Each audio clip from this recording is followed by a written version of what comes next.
journeying with Jesus be like? Everything that come across these eyes, I analyze, and it takes me back to the throne room of heaven, because I don't seek man for the approval of things or for advice unless God directs me back there.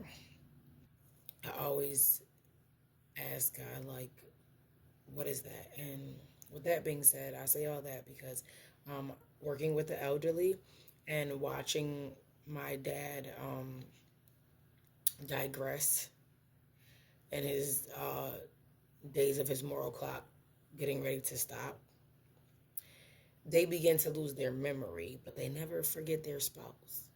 And that's very intriguing to me. So I began to pray to the Father about it. Like, why is it that they don't forget their spouse? They forget everybody else. 'Cause my dad would be like, child, who you? But he would know who my mom was. And he would ask her, like, who is she?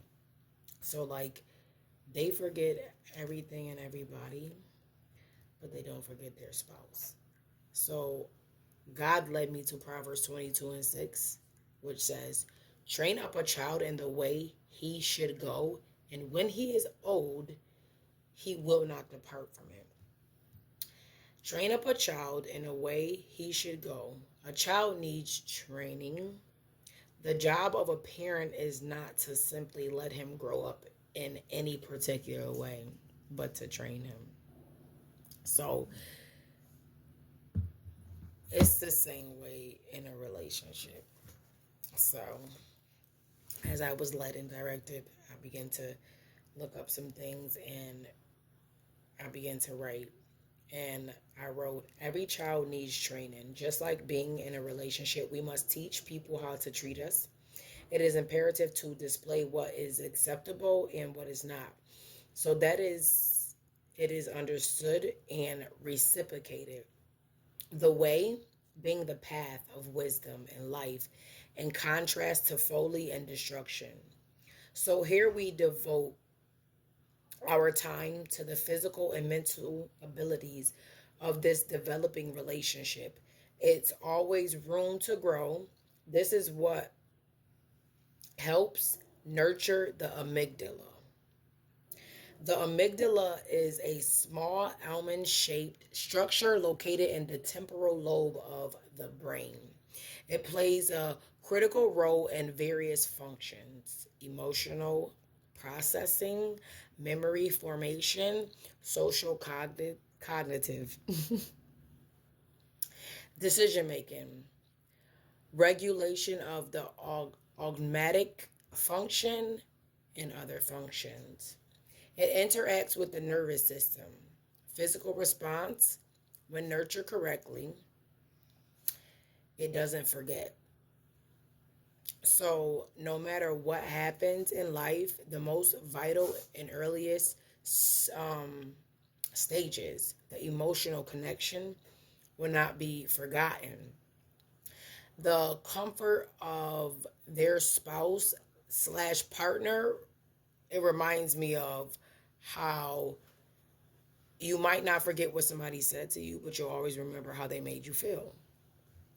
So it is important that we always remember that nutrition is wealth, and let us nurture our mental and physical health. So, yeah, it has a lot to do with how someone treated you, um, how they're nurturing you, um, how you're connecting and bonding. So, nutritional relationships matter, and nutritional is related to the process of providing or obtaining the food necessary for health and growth. What is the food that is necessary for in a relationship for health and growth? It is sacrifice, selflessness. It is communication. It is consideration, understanding others, you know? So it is important that we treat people how we want to be treated and not how we're being treated. And that's what it's like when you journeying with Jesus. He calls us to come up higher, to look at life in a different perspective, and to not be selfish, self-centered, and treating people how they treat us. Because somebody will be quick to say, oh, you ain't do that for me. That's not what it's about. Being in a relationship is sacrificial. And it's wonderful acts of service. So I encourage you to check out the real manual that the manufacturer, the Lord Jesus Christ, left for us, the Bible. Basic information before leaving this earth.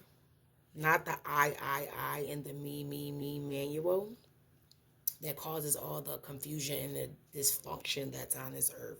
Now, if you want a successful marriage, partnership, relationship, and family, seek Jesus the Christ, because he's the answer and the solution for all things to come together and work for our good and his glory. And until next time, Jesus loves you and so do I.